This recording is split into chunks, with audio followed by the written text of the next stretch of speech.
wasallam. Wa kuriha fiha, dan dimakruhkan fiha fi shalah, di dalam salat, iltifatun, menoleh, biwajhin, dengan wajah, bila hajatin, dengan tanpa keperluan. Wakila, dan ada pendapat yahrum, hukumnya bukan makruh tapi haram.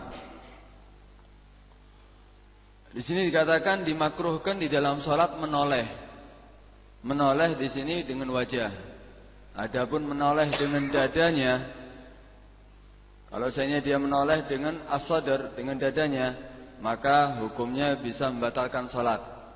Kalau menoleh dengan dadanya sampai condong daripada kiblat, tidak menghadap kiblat lagi dengan dadanya, maka hukumnya membatalkan salat. Tapi kalau menoleh dengan wajahnya, di sini hukumnya makruh, kecuali kalau dia menoleh dengan wajahnya because dila'ib, dengan maksud main-main, maka hukumnya juga membatalkan salat, walaupun dengan wajahnya. Ada pendapat yang mengatakan hukumnya bukan makruh menoleh dengan wajah, tapi hukumnya haram. Tapi semuanya ini bila hajah, dengan tanpa ada keperluan.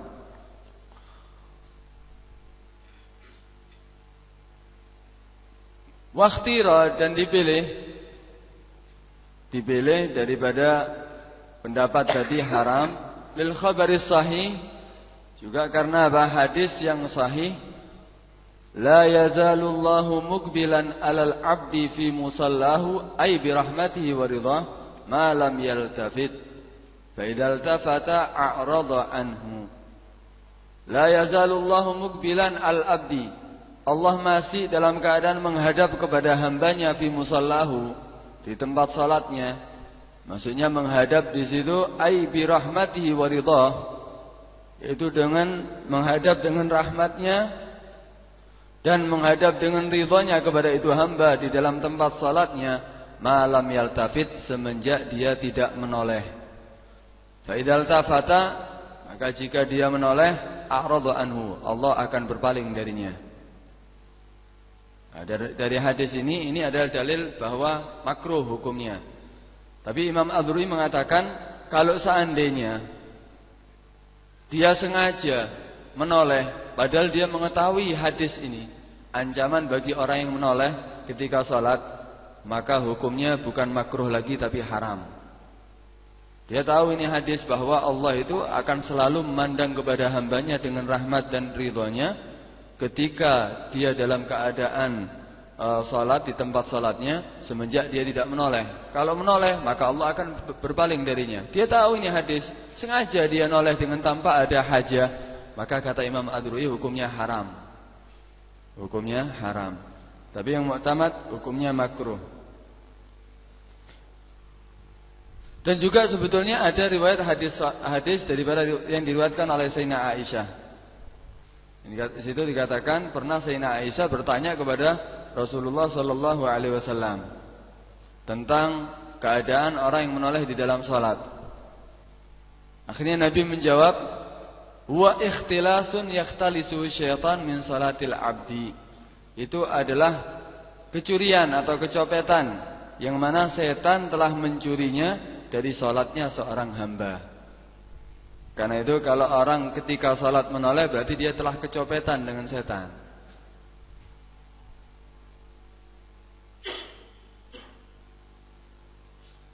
Kecopetan maksudnya situ apa? Akhirnya pahala yang seharusnya dia mendapatkan pahala sempurna, akhirnya dia tidak mendapatkan pahala yang sempurna. Tadi dikatakan dimakruhkan menoleh ketika sholat bi ghairi hajah, dengan tanpa apa? Hajah. Bila hajatin, dengan tanpa hajah. Kalau bi hajah gimana hukumnya? Fala yukrahu li hajatin, maka tidak dimakruhkan li hajatin, untuk hajah, keperluan. Dia menoleh karena butuh untuk menoleh, maka hukumnya tidak dimakruhkan. Karena Nabi sendiri, ada riwayat Nabi pernah mengirim seorang utusan, kemudian Nabi ini menunggu-nunggu. Ketika salat, setiap kali dia, beberapa waktu dia menoleh ke arah lembah yang tempat keluarnya daripada itu utusan. Setiap salat dia menoleh. Nanti beberapa waktu lagi Nabi menoleh, menunggu daripada kedatangan daripada itu Faris.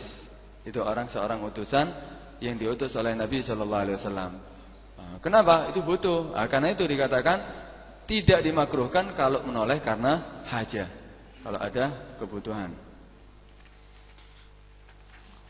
Kama sebagaimana juga tidak la yukrahu, tidak dimakruhkan mujarradul lamhil ain, murni cuman lirikan mata. Jadi kalau bukan menoleh, kalau menoleh itu berarti dengan bergerak wajahnya. Tapi ini tidak, wajahnya tidak bergerak, tapi matanya yang bergerak, lirikan. Melirik dengan matanya juga hukumnya apa? Tidak dimakruhkan. Kama yakni sebagaimana hukum yang tidak dimakruhkan tadi menoleh kalau karena hajah, juga tidak dimakruhkan kalau murni itu cuman lamhul ain, cuman lirikan mata. Hukumnya tidak dimakruhkan. Karena tidak dikatakan iltifat. Tadi larangannya hadisnya iltifat, malam yaltafit. Kalau lirikan mata bukan dikatakan iltifat. Jadi Nabi itu kadang-kadang kalau sholat, kadang-kadang memperhatikan para sahabatnya. Ada yang tidak benar gitu dilirik sama Nabi. Setelah sholat ditegur. Pernah juga ada di situ ada riwayat dikatakan qadimna ala Nabi sallallahu alaihi wasallam wa sallaina ma'ahu. Aku datang kepada Nabi sallallahu alaihi wasallam dan kita salat bersama Nabi. Falamaha, maka Nabi melirik bi muakhari ainaihi, dengan matanya rajulan kepada seorang lagi la yuqimu sulbahu, yang mana tidak meluruskan daripada sulubnya fir ruku'i, ketika rukuk, wasujudi, dan sujud. Fagala, kemudian setelah salat Nabi menegur, la salata liman la yuqima sulbahu. Tidak ada salat yang sempurna bagi orang yang tidak meluruskan sulubnya. Berarti di situ Nabi melirik. Dan memang beberapa riwayat Nabi ketika salat selalu menegur ketika ada di antara para sahabatnya salatnya yang kurang benar. Berarti hukumnya apa? Di situ melirik mata hukumnya tidak makruh. Kemudian kemakruhan yang selanjutnya dimakruhkan selain menoleh di dalam salat, wa nadharu nahwi sama'in, menoleh semisal langit, mimma yulhi, dari sesuatu yang melupakan, sesuatu yang bisa menyibukkan dia dari salat. Kasaubin lahu a'lam, seperti pakaian lahu a'lam ay khutut, yaitu pakaian yang ada khutut, garis-garisnya. Kenapa? Li khabaril Bukhari, karena hadis yang diriwayatkan oleh Imam Bukhari, ma balu agwamin yarfa'una absarahum ila sama' fi salatihim, fashtadda qawluhu fi dhalika hatta qal la yantahunna an dhalika aw la tukhtafanna absaruhum. Ma balu agwamin ay ma haluhum, apa yang mereka sibukkan daripada satu kaum, yarfa'una, yang mana mereka mengangkat absarahum, mengangkat mata-mata mereka, ila sama, ke langit, fi salatihim, di dalam salat mereka. Fasyadda qauluhu, sampai Nabi lebih keras perkataannya, fi dzalika, di dalam larangan itu, hatta qala, sehingga dia mengatakan, la yantahunna an dzalik, tidaklah dia berhenti daripada itu, menoleh matanya ke langit, atau la tukhtafanna, atau akan dibutakan absaruhum, mata mereka. Berhenti atau enggak gitu loh. Mau berhenti atau tidak dia melihat matanya ke langit, atau malah nanti akhirnya apa? Dibutakan loh mata mereka. Nah, karena itu dikatakan apa? Hukumnya makruh. Hukumnya makruh menoleh matanya ke langit. Menoleh matanya ke langit, semisal langit. Ataupun katanya di sini hadis ini dijadikan juga dalil kemakruhan melihat sesuatu yang menyibukkan dia dari salat. Menoleh ke langit itu maksudnya apa? Kan dia akhirnya tidak khusyuk dalam salatnya. Dia akhirnya menoleh ke langit melihat sesuatu yang tidak ada perlunya, urusannya, tidak ada masalah untuk salat. Dan itu melupakan, menyibukkan dia daripada salat. Juga sama, bukan hanya itu saja, tidak ini hukumnya bukan hanya untuk menoleh ke langit, tapi semuanya apapun yang bisa menyibukkan dia daripada sholat. Karena itu dikasih contoh, ada pakaian yang mempunyai khutut, garis-garis. Nanti disebutkan di situ baik di depannya ataupun dirinya pakai pakaian atau sajadahnya. Ini hukumnya juga makruh. Ini hadisnya, dalilnya dari sini. Tapi ada sebagian, ini musannif ya, pengarang Fathul Mu'in membuat dalil ini untuk dua masalah. Yaitu untuk menoleh ke langit, dalilnya juga ini, dan sesuatu yang mimma yulhi daripada sesuatu yang menyibukkan dia dari salat, ini juga dalilnya. Tapi di situ di sebagian kitab membuat riwayat hadis yang lainnya untuk sesuatu yang menyibukkan dia daripada salat, seperti seandainya pakaiannya ada a'lam.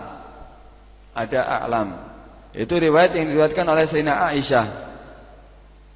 Annahu sallallahu alaihi wasallam kana yusalli wa alaihi khamisah dzatu a'lam. Falamma faragha qala alhatni hadhihi idhabu biha ila Abi Juhmin wa atuni bi ambajaniyatihi. Pernah Nabi sallallahu alaihi wasallam mendapatkan hadiah dari seorang sahabatnya. Kemudian Nabi memakainya ketika salat. Annahu kana sallallahu alaihi wasallam yusalli wa alaihi khamisah. Seperti jubah gitu ya. Seperti rida ya. Khamisah dia pakai seperti rida, datu a'lam, ada garis-garisnya, ada ukirannya mungkin gitu. Falamma faragha, setelah selesai Nabi, alhatni hadhihi, melupakan aku ini. Ada riwayat malah bukan mengatakan alhatni lagi, kadat antuftinani a'lamuha. Nyaris ini memfitnah aku daripada tanda khutut ataupun ukiran yang ada, lukisan yang ada di mana, di itu khamisah, yaitu rida tadi itu. Ini adalah sebagian kitab membuat dalil untuk masalah mimma yulhi shalah, ya ini hadisnya. Tapi kalau kita lihat di Fathul Mu'in, satu hadis tadi mabalu aqwamin yarfauna mabalu aqwamin yarfauna absarahum ila sama, ini dalil untuk dua-duanya. Dalil untuk kemakruhan menoleh ke langit ataupun sesuatu yang menyibukkan dia daripada salat. Yarfa'una absarahum ila sama, karena absar dari pandangan. Nah, pandangan yang membuat manusia dari itu tidak khusyuk dalam salat.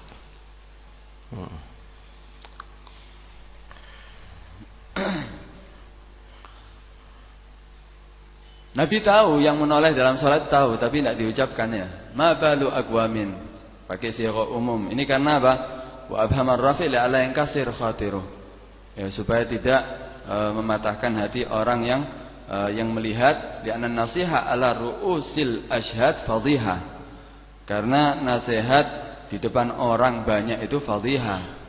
Ini bisa mengungkap kejelekannya. Kemudian itu mengangkat matanya kemana ini? Ke langit. Tapi kalau itu di dalam salat, kalau di luar salat mengangkat mata ke langit di luar salat, hukumnya boleh. Raf'ul basar ila sama' fi ghairi shalah lidu'ain, karena doa atau semisalnya. Fajawazul aktsarun. Banyak ulama yang memperbolehkan. Walaupun ada sebagian ulama mengatakan hukumnya tetap makruh. Wa karrahul akharun. Kenapa kok diperbolehkan kalau seandainya bukan dalam salat? Karena kiblatud doa. Kiblatud doa itu as-sama, sebagaimana kiblatus shalah al-Ka'bah. Kalau kita salat kiblahnya Ka'bah. Tapi kalau kiblatnya doa, ya sama, langit. Wa min sama kurihat aidan fi mukhattatin au ilaihi au alaihi li'annahu yukhillu bil khusyu'. Wa min sama, dan dari hadis yang tadi itu, yang telah disebutkan tadi, kurihat dimakruhkan aidan juga fi mukhattatin. Fi mukhattatin maksudnya pakaian fihi khutut, aithab fihi khutut, memakai pakaian yang ada garis-garisnya. itu hukumnya makruh. Au ilaihi, atau di depannya dia ada pakaian yang lahu a'lam atau lahu khutut, juga hukumnya makruh. Jadi orang yang di depannya pakaiannya ada yang garis-garis, juga hukumnya makruh. Au alaihi, atau memakai di atasnya seperti sajadah. Sajadahnya ada ukiran-ukiran atau ada bentuknya, itu juga hukumnya makruh. Kenapa kok dimakruhkan semuanya itu? Li'annahu yukhillu bil khusyu', karena ini bisa merusak daripada kekhusyuan salatnya. Nah, kalau seandainya kalau seandainya sajadahnya walaupun ukiran, tetap kok salat saya khusyuk. Ini kata di Tuhfah, wa za'mu adami ta'assur hamagah. Ini kalau saya dia mengatakan tidak berpengaruh bagi saya, ini hamagah, kebodohan. Kenapa? Faqad sahha annahu sallallahu alaihi wasallam akamalihi. Walau itu telah ada riwayat tadi hadis sahih, Nabi saja walaupun dengan kesempurnaannya Nabi tidak mendekati itu semuanya. Lima shalla fi khamisalaha a'lam naza'ah, kemudian Nabi mengatakan apa? Alhatni alam hadihi, telah melupakan aku ini garis-garis. Lamma shalla. Hah? Lamma shalla. Lamma shalla fi khamisalaha a'lam naza'aha. Ketika Nabi memakai pakaian yang tadi itu, yang ada ridak yang ada khututnya tadi, Nabi mengatakan Nabi mencabutnya dan mengatakan apa? Alhatni alam hada. Kok ada orang mengatakan enggak pengaruh bagi aku. Karena itu tetap hukumnya apa? Makruh. Karepe hebat itu ya.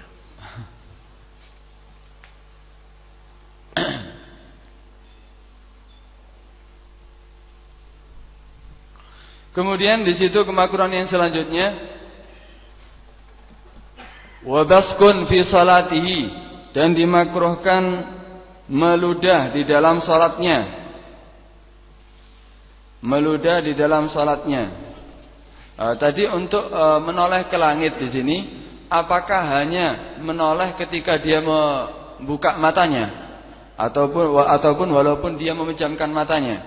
Di situ kemakruhan menoleh ke langit itu walau biduni raf'i ra'sihi, menoleh dengan matanya saja, dengan tanpa mengangkat kepalanya, juga hukumnya makruh. Aw aksuhu, yaitu apa? Raf'u ra'si biduni nadhar, jadi dia mengangkat kepalanya tapi merem. Apa hukumnya makruh? Tetap makruh. Berarti ini kemakruhan walaupun bagi orang yang buta. Ketika dia menoleh ke langit, walaupun dia orang buta atau walaupun orang melihat memejamkan matanya, tetap hukumnya apa? Makruh. Atau tidak mengangkat kepalanya, tapi dia menoleh dengan matanya, ini juga hukumnya makruh. Kemudian dimakruhkan meludah fi salatihi wa baskun fi salatihi, dan dimakruhkan baskun, meludah fi salatihi, di dalam salatnya. Wa kadza kharijuha, dan begitu juga apa? Di luar salat. Amaman ay qibala wajhi, yaitu di depan wajahnya, maksudnya di depannya dia. Wa in lam yakun man huwa kharijuha mustaqbilan, walaupun tidak ada orang yang di luar salat tadi mustaqbilan, tidak menghadap kiblat. Kama atlaqahun Nawawi, sebagaimana telah memutlakannya Imam Nawawi. Wa yaminan, dan selain dimakruhkan meludah di depannya, wa yaminan, dimakruhkan meludah yaminan, di sebelah kanannya. La yasaran, tidak dimakruhkan di sebelah kirinya.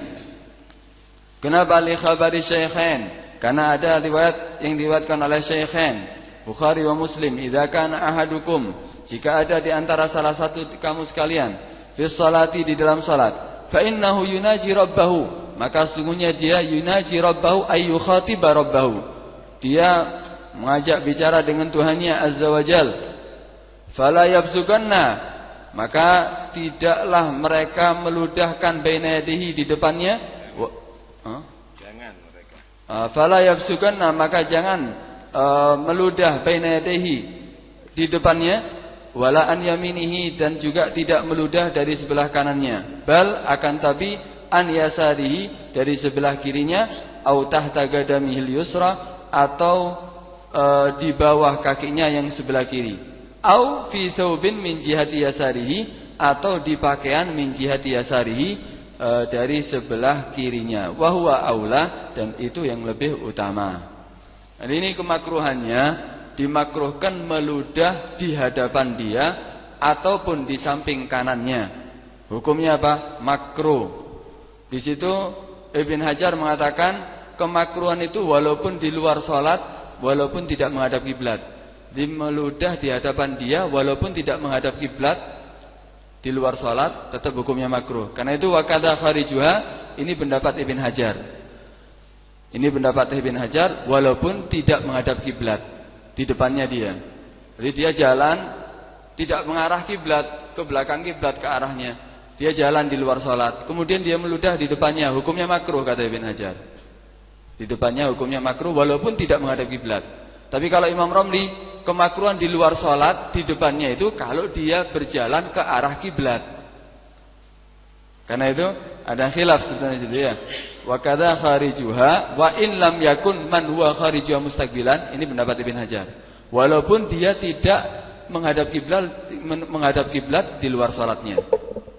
Walaupun di luar di luar salat dia tidak menghadap kiblat, hukumnya tetap makruh kata Ibn Hajar. Tapi Imam Romli tidak.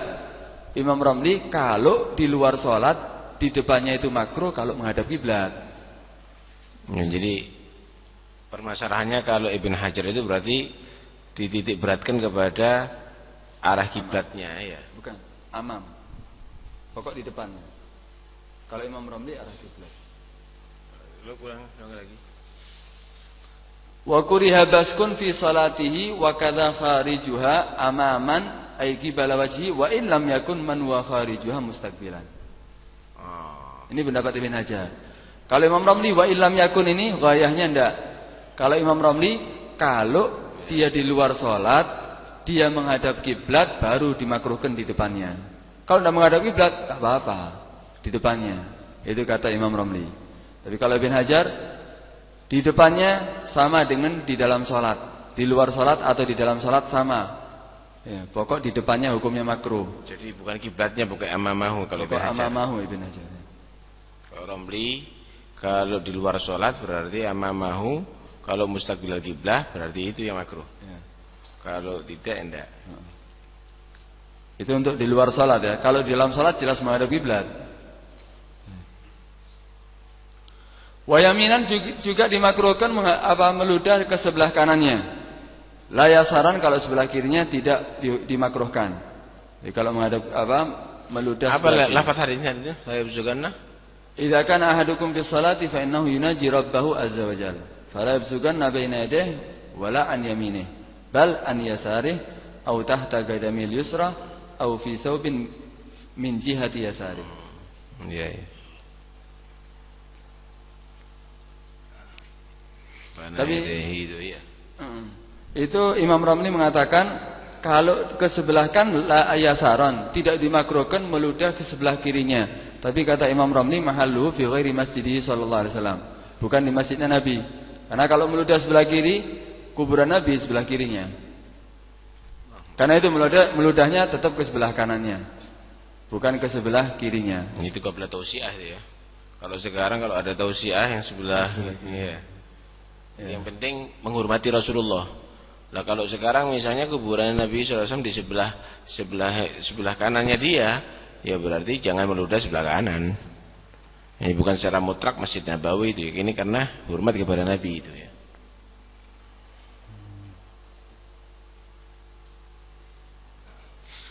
Kalau riwayat Imam Bukhari ada tambahan fa inna an yaminihi malakan walakin an yasarihi aw tahta qadamihi gitu. Jadi la yasaran tadi idza kana ahadukum fi sholati fa innahu yunaji rabbahu azza wa jalla fala yabsuganna baina yadayhi wala an yaminihi fa inna an yaminihi malakan bal an yasarihi aw tahta qadamihi. Kalau Imam Bukhari ada tambahan setelah apa? Wala an yaminihi fa inna an yaminihi malakan. Karena sebelah kanannya dia itu ada malaikat. Karena itu apa? Jangan meludah sebelah kanan, sebelah kiri. Lah terus nanti ada di situ. Gimana kalau meludah sebelah kiri? Sebelah kiri kan juga ada malaikat, kan gitu. Kenapa kok katanya alasannya sebelah kanan karena ada malaikat sebelah kiri? Nah, di situ ada yang mengatakan kalau sebelah kirinya malaikatnya tidak ada, kan ini sholat ibadah. ibadah berarti tidak ada hubungan dengan malaikat yang mencatat kejelekan. Berarti yang ada malaikat mencatat kebaikan. Kalau ada yang mengatakan seperti Habib Salim mengatakan, Habib Salim Syatiri, ketika dia meludah ke sebelah kiri, pindah, malaikatnya pindah ke sebelah kanan. Ada yang mengatakan pindah, jadi ketika sholat udah pindah, tetap ada malaikat pencatat sebelah kiri tapi pindah ke sebelah kanan.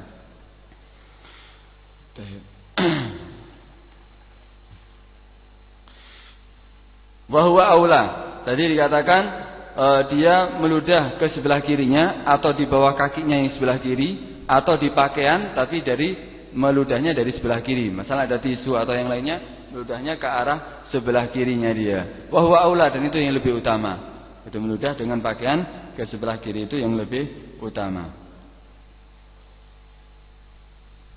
Qala syekhuna wala bu'da fi mura'ati malakil yamin duna malakil yasar idharan li syarafil awal. La bu'd, ya tidak jauh, fi mura'ati malakil yamin, di dalam memperhatikan malaikat yang sebelah kanan duna malakil yasar, tanpa memperhatikan malaikat yang sebelah kiri. Loh, kenapa kok sebelah kiri padahal adalah malaikat yang sebelah kiri? Idharon li syarafil awwal, karena menampakkan kemuliaan yang pertama. Malaikat yang sebelah kanan. Walau kana ala yasari faqat insanun. Seandainya di sebelah kirinya saja yang ada manusia. Sebelah kirinya ada orang. Gimana? Basaka an yaminihi, maka meludah ke sebelah kanannya. Idza lam yumkinhu, tapi itu jika tidak memungkinkan bagi dia ayu ta'ti arsahu, untuk merundukkan kepalanya. Kalau tidak memungkinkan untuk merundukkan kepalanya, maka meludahkan ke sebelah kanan jika ada di sebelah kirinya orang. Wa yabsuka la ilal yamin wa la ilal yasar, kalau bisa meludah di bawah kakinya dia merundukkan kepalanya, maka meludah tidak ke sebelah kanannya dan tidak ke sebelah kirinya.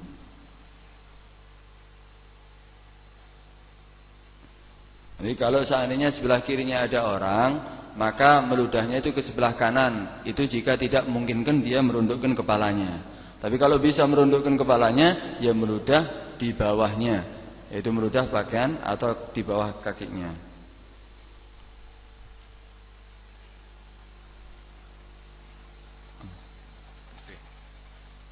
Ya. Tadi masalah nadhar itu.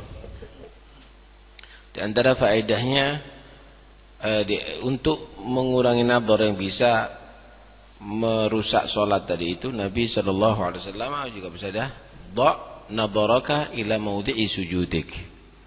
Dha' nadharaka ila mawdi'i sujudik, ke tempat sujud tadi itu. Ini untuk membatasi mata supaya tidak banyak melihat. Karena itu melihat ini yang tidak itu, ya, melihat hal yang sesuatu yang ada dalam sholat itu akan bisa merusak kekhusyuan kualitas daripada sholat kita.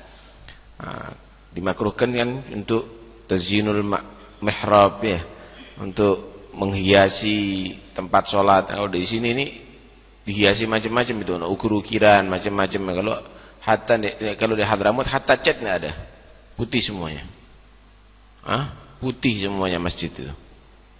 Karena kenapa? Merusak kekhusyuan dalam sholat.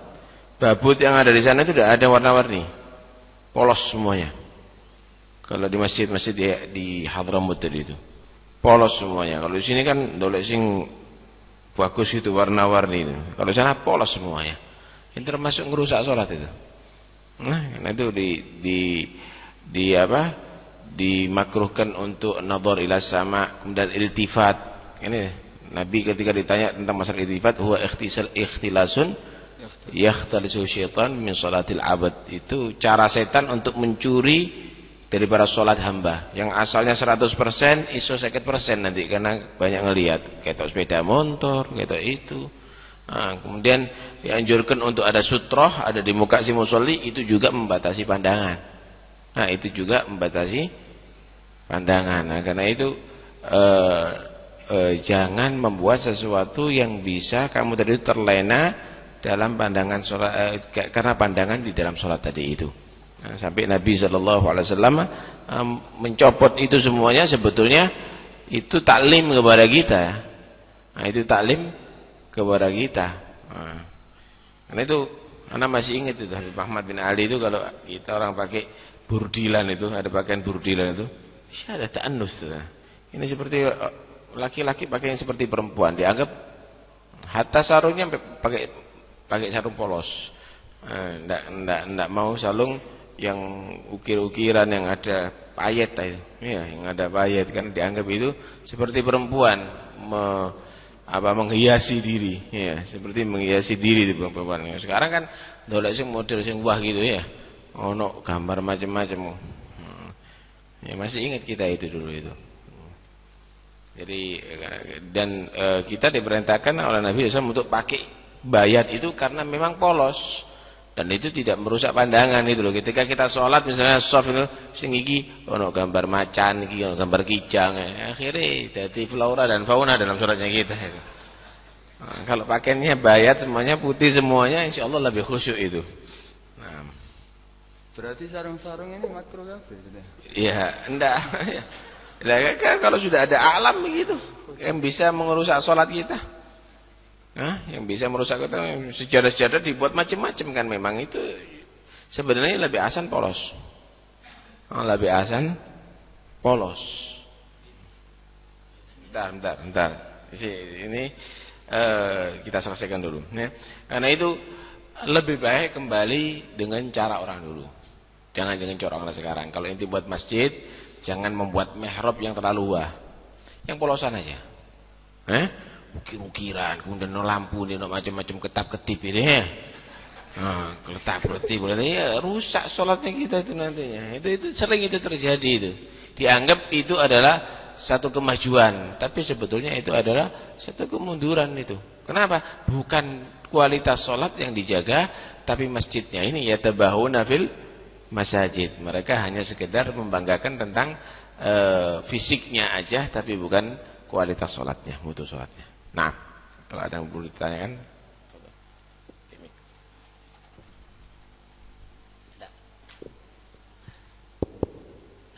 biasanya bukan di desa-desa, di kota juga banyak. Di Paimaman itu ada lafaz Allah, Muhammad, tekhelnya,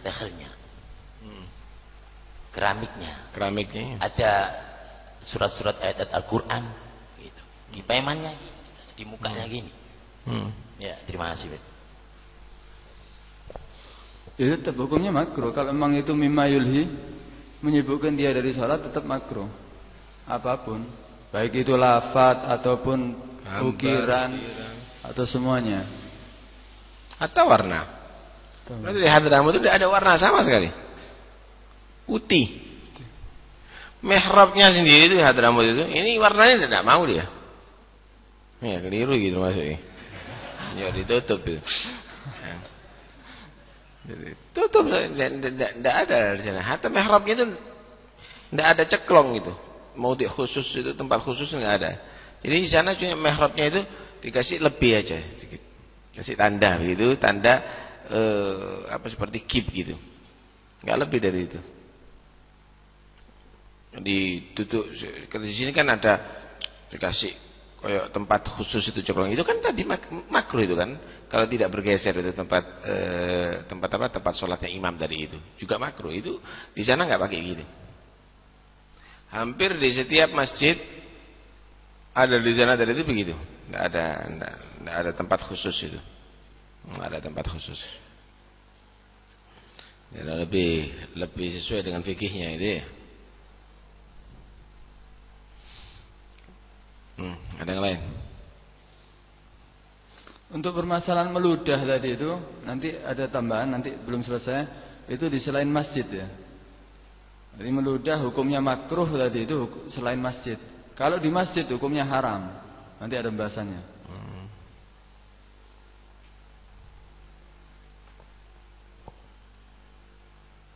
Ada yang perlu ditambah atau ada yang perlu ditanyakan?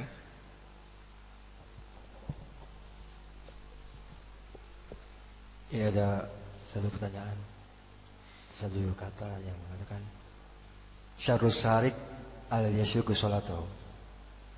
Yang dimaksudnya itu tadi itu noleh Kalau kayak ini, ndelok sandale wong di salat, lihat gambar-gambar itu, ya syirik fi sholati. Dia tadi itu mencuri dalam salatnya, artinya dia tadi itu tidak fokus dalam salatnya. Ndelok sing liyane begitu, ngelihat yang lainnya begitu. Jadi melihat ada orang jalan, melihat itu, subhanallah. Malah trumben ndelok trumben salate misalnya. Ini tadi anak tekan like ini ya. Ini ada juga la yusalliyanna ahadukum ila ta'amin wa huwa ta'igun ilaihi, ada itu ya. Jangan kamu dari itu salat di hadapan makanan atau minuman dan dia waktu itu dalam keadaan berselera untuk makan. Allahu Akbar. Mikir undi-undi. Ini yasriqu fi sholati. Ini berarti mencuri salatnya dia. Nah, kemakruhan tadi itu kan fi mukhattatin au ilaihi au alaihi. Berarti kemakruhan fi mukhattatin, pakaiannya dia ketika sholat ada khutut. Itu yang pertama. Walaupun dia tidak melihat, dia yang pakai, itu bisa mengganggu yang lainnya berarti kan. Au ilaihi, atau di depannya. Ketika dia mau sholat ada di depannya mimma yulhi daripada khutut tadi itu, sama. Au alaihi, atau di atasnya seperti sajadahnya atau karpetnya. Jadi bukan hanya di hadapannya dia, pakainya dia kalau memang ada khututnya juga sama. Ini langsung Paulo saya mari ngono.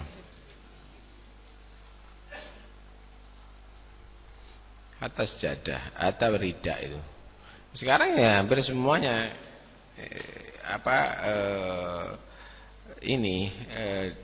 modifikasi apa jadi ndolek sing model-model itu ya, gambari model-model.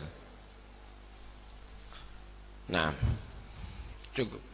Sudah. Kasih mic.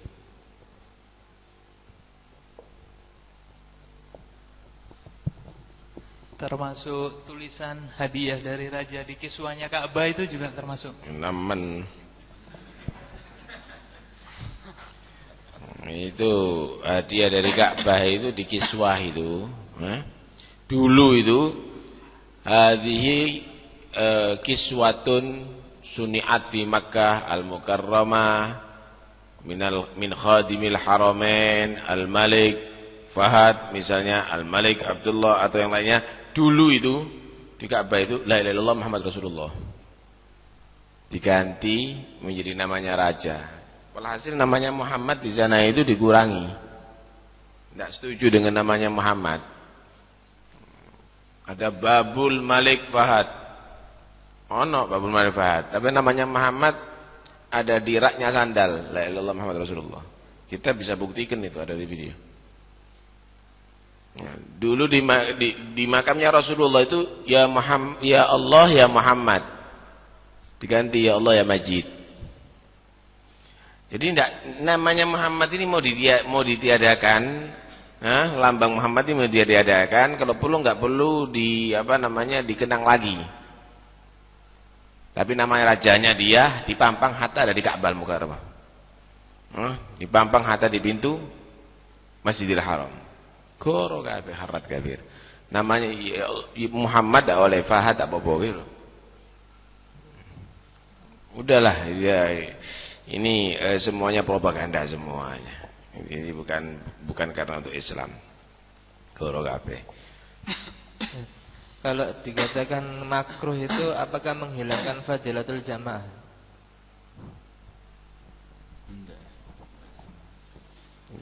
Kemakruhannya di sini ini kemakruhan salam sholat secara mutlak, katakan sholat sendiri.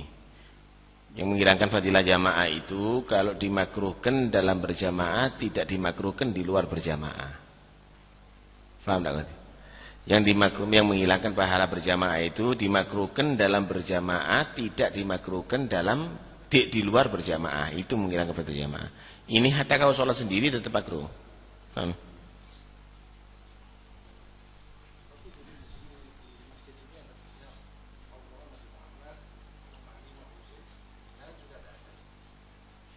Ada mas, jadi begini loh, tulisan-tulisan sebetulnya tidak perlu.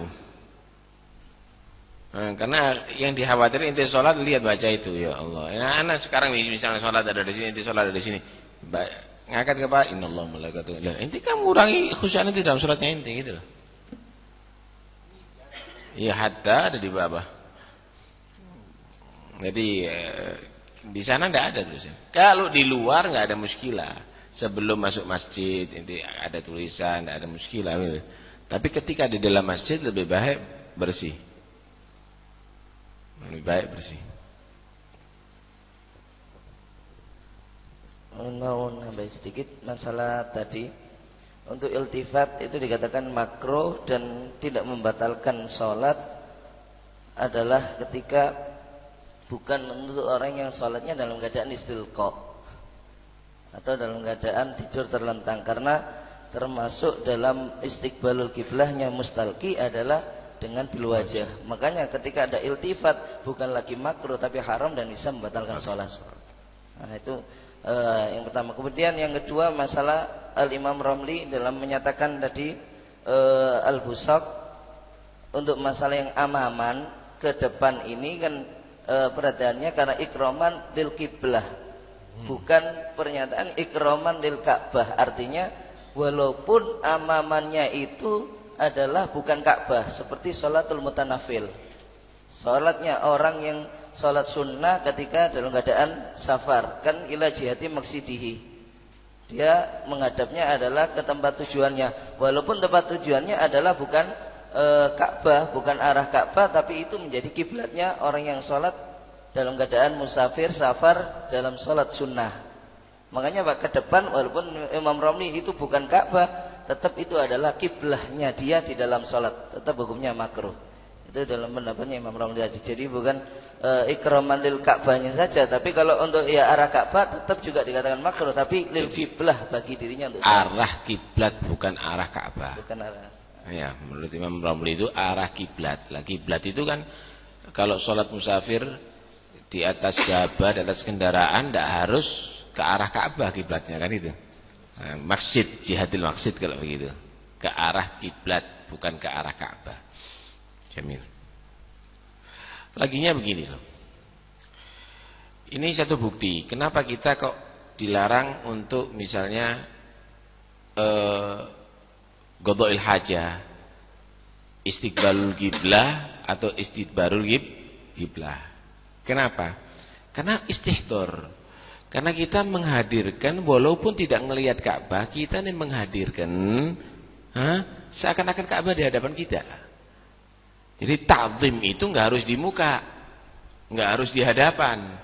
Mengagungkan enggak harus di hadapan. Walaupun tidak berhadapan, kita hendaknya mengistihdor. Menghadirkan seperti kita di hadapan. Kita menghormati Ka'bah itu enggak harus ada di Masjidil Haram. Di luar Masjidil Haram jauh pun kita menghormati. Kenapa? Ka'bah itu adalah dimuliakan oleh Allah SWT. Wakif bin Nabi. Apalagi dengan Rasulullah SAW. Inti kalau menghormati Nabi, salam kepada Nabi, itu jangan inti tunggu di kota Madinah sana. Inti istihdorkan Rasul, ta'zim kepada Rasulullah seperti di hadapan Rasulullah. Nah, karena itu kita diajarkan untuk istihdor Nabi setiap saatnya dan mengagungkan Rasul SAW. Itu semuanya karena apa? Karena ada ta'zim tadi itu. Jadi menta'zim, mengagungkan tadi itu tidak harus di hadapan. Itu mengagungkan Ka'bah nggak harus ke Masjidil Haram sana. Itu di sini juga begitu. Kalau kencing, kalau berak jangan menghadap ke sana. Jangan belakangi ke sana. Ini kenapa? Ta'zim walaupun tidak kelihatan. Begitu Ar-Rasul SAW. Walaupun kamu nggak bertemu, kamu bisa menghadirkan Ar-Rasul SAW dan inti menta'zim. Ya, keliru sekali kalau menyatakan tidak ada, Rasulullah sudah tidak ada. Lah tidak ada, berarti kamu sudah menghilangkan Nabi di hadapan kamu. Istihdar. Istihdar pada Rasulullah SAW. Nah, karena itu di antara mereka kalau kita diajarkan kalau salam kepada Nabi secara langsung. Nah, kalau di Madinah baru assalamualaikum ya Rasulullah. Kalau di sini ya Nabi assalamualaikum enggak bisa. Lah inilah. Ya ini bodoh ini. Dan kita nyatakan kita buang hajat aja, kita ini harus tahu. Jangan menghadap ke Ka'bah. Padahal kapan Ka'bah di sana? Tapi istihdar. Ta'zimnya sama kepada Ka'bah. Kita di Pasuruan dengan yang ada di Mekah sana harus sama. Enggak boleh dibeda-bedakan. Begitu juga kepada Ar-Rasul sallallahu alaihi wasallam. Nah. Cukup.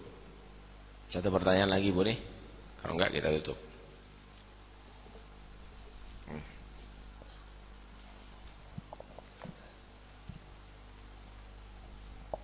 Ya.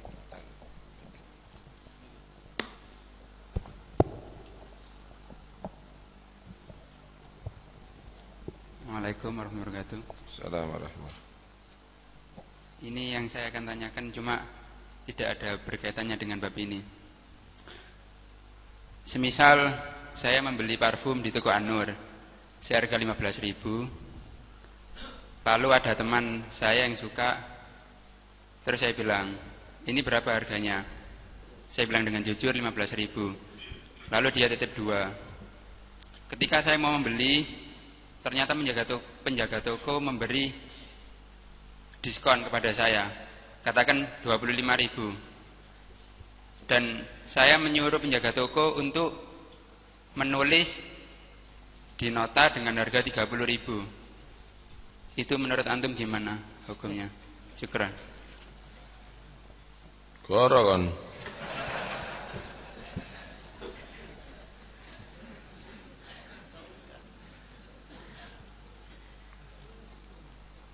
Gak apa-apa, karena diberi toko An-Nur.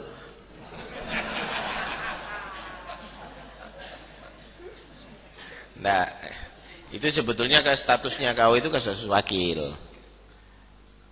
Statusnya kau itu status wakil. Nah, kalau statusnya wakil ya berarti nggak boleh ngambil faedah. Kecuali kalau kau tadi itu kau beli dari aku, harganya per botolnya 15.000. Perkara kau dapat dari An-Nur 5.000 tidak ada masalah. Tapi kalau statusnya kau belikan ana seperti ini, paham ya? Kau itu statusnya wakil, kau oleh juga untung. Paham ya? Tinggal kau aja statusnya itu dipindah. Habis beli dari ana sudah. Barang yang seperti ini nanti ana sediakan 2, nanti kamu beli. Paham ya? Nah, nanti beli, kau berjual lagi, akad baru nanti ada di situ ya.